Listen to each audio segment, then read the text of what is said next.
And I got some kind of funny, cool shirts. My Christmas sweater or something. No, great to be out here. Getting proud. I mean, this is what we work hard to come out and play football. You know, and I think we had a great off season of guys training, working hard. You know, now they get to come out and go enjoy it, go apply it to the game of football. So I think everybody was a lot of fun to be out here. I love it. I mean, we got a great attitude in this team, great effort. So I'm not worried about that. You know, the tempo of practice was good.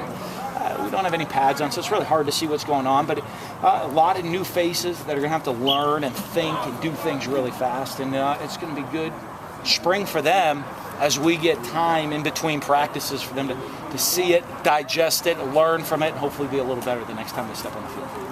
You just focus on one area, or you kind of walk around yourself and get a whole overview? Well, you know, I'm a little bit more on offense, as always. It's just my deal. But I love going over there with the defensive guys, try to be over there, make sure we're running to the ball. To me, I mean, our style of defense isn't going to change. Schematically, we might run an adjustment to coverage or a different blitz or two. But we're going to have 11 guys playing with a relentless effort running to the football, and that's what's important to me on the defensive side. You got a lot of guys in that redshirt freshman class that are trying to make a jump on that 2 deep, kind of their first spring too. What do you see out of those guys? Yeah, we'll see. You know, I want to go look at all of my film. There, like you said, there is a lot of them. You know, I mean, I bet 40% of our teams never played in a game. You know, not just the redshirt freshmen, a lot of true freshmen. You know, guys that just graduated earlier to get in here, mid-year enrollees. So a lot of guys that have never played in the game. And this is really, to me, their first chance to absorb it. You know, the mid-year enrollees, it's a little bit slower, so they get to learn it. But the redshirt freshmen, they've been here. They, you know, how much they absorbed last year, and now they can. Let's see how much they realize how fast it's all going. Guys like Damian Robinson, Cedric Giles, they full speed. Sheldon Christie at this point. I don't know that they're full speed, but they're cleared to practice. I think they're 100% cleared to practice. It's hard for me to say they're all 100% because they haven't been cleared the whole offseason. They're still building back up to that.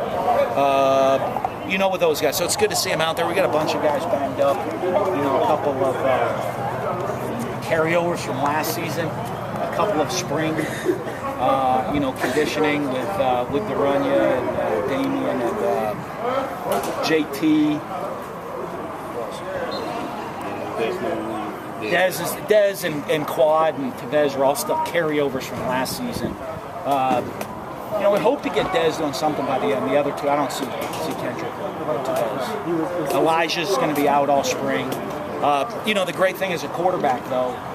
I mean, that's one position, and he's fortunately, I guess, with it on his leg and not his his back leg, that he can actually sit and throw it. He's going to get some quality work despite being out for the spring. It was kind of a rough spring break, just bad news-wise. Did you talk to the guys about, I don't know if behaving is the right word, but just kind of trying to avoid bad situations? Well, we always do that. We're always trying to develop guys. Spring break is when everybody's away from campus, and a lot of them hometowns all over the country with different things going on. So, the two incidents, we had over spring break, I guess the only way you can control one is that, I guess you control both of them by just locking yourself in your house. And these guys are kids, they want to go out, back, and then they're going to go out and try to have fun, to run his friends at home. You try to get guys to make good decisions, but, college kids. Is Dak okay? Yeah. Was there any residual effect, I guess, from what happened in the bottom? Bad pass in the first 7 route. I don't know if that was an effect. The rest of the day looked like that. No, it's fine. I think it's a learning experience for him. He wants to be a college kid. Today's world, college athletics, that's not the How was the game changed in that sense? That can't be called. Do you have that conversation with him or not? Yeah, but it's always still hard. I've been around it before. Tim Tebow couldn't be a college kid. At the very end of his career, Alex Smith was hard for him to be a college kid. You see that with guys. They got to learn because they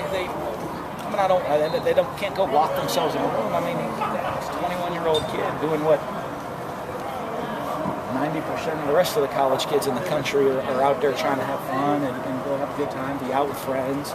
But, you know, I guess he might, maybe some girls talk to him that maybe wouldn't have talked to him if he wasn't a star quarterback. And with that comes some great responsibilities. You know, there's a lot of good things with it, but there's also a lot of responsibility. With Wilson and Jenkins getting arrested, any discipline coming their way from the team? You know, anytime that any of our players is accused of anything, we thoroughly investigate it. You know, we don't rush to the headlines and all that stuff. We want to get a full, thorough investigation of what goes on. You know, cooperate with all the authorities involved, and then when we get to the bottom of the reality of situations, then we'll look at discipline issues. And we'll handle all that internally. When you look at the center position, Jamal Pittman was out there. Is he kind of the front runner at that position? I know it's early, but yeah, you know, the issue that you have right there is basically, I mean, our top 3 centers from last year graduated. So we're going to be experimenting there a bunch because it's not just about the one, you know, and looking at Jamal. I think we experimented that with the goal prep a little bit to give him some opportunities there to see if he was comfortable. He's worked all off season snapping. So I think that's a starting point, but we also have to, you know, create some depth at that position. And so we're going to probably experimenting with a couple different guys in there, different places in the spring. What did you like about Jamal at corner instead of wide receiver? One, our corner depth's a little bit low. He and I met. We had all our receivers coming back, you know, with a couple of mid-year enrollees. You know, and he and I met and said, hey, you know, I mean, it's a great opportunity for you. It might not be a permanent, I don't know, but let's see. You know, you're going to be right in the mix in the 2 deep on day 1 when you walk out to practice at the corner position, where you're battling for reps at the receiver position right now. And he's a competitor. You know, I mean, he's like, Coach, I want to go whatever I need to do to get on the field, I can go do it. And I think he has the skill set to be able to really, his quickness and athleticism and his physicality allow him to do either. What'd you like about Arius Williams out there today? Well, I mean, Arius always got a great attitude. He's going to go as hard as he can at everything that he's doing. When you look at a guy like Arius, I mean, you want to get the pads on him. He's a physical type player, so you're not going to really see much out of his game until the pads come on. Brandon Wells, did he give you any explanation of why he chose to leave the team? Yeah, we bet a bunch, you know, and I just think, I thought it was in his best interest, you know, to start anew and get himself a fresh start and just move on. Is he transferring to a different school or anything? Where's that, Pearl River?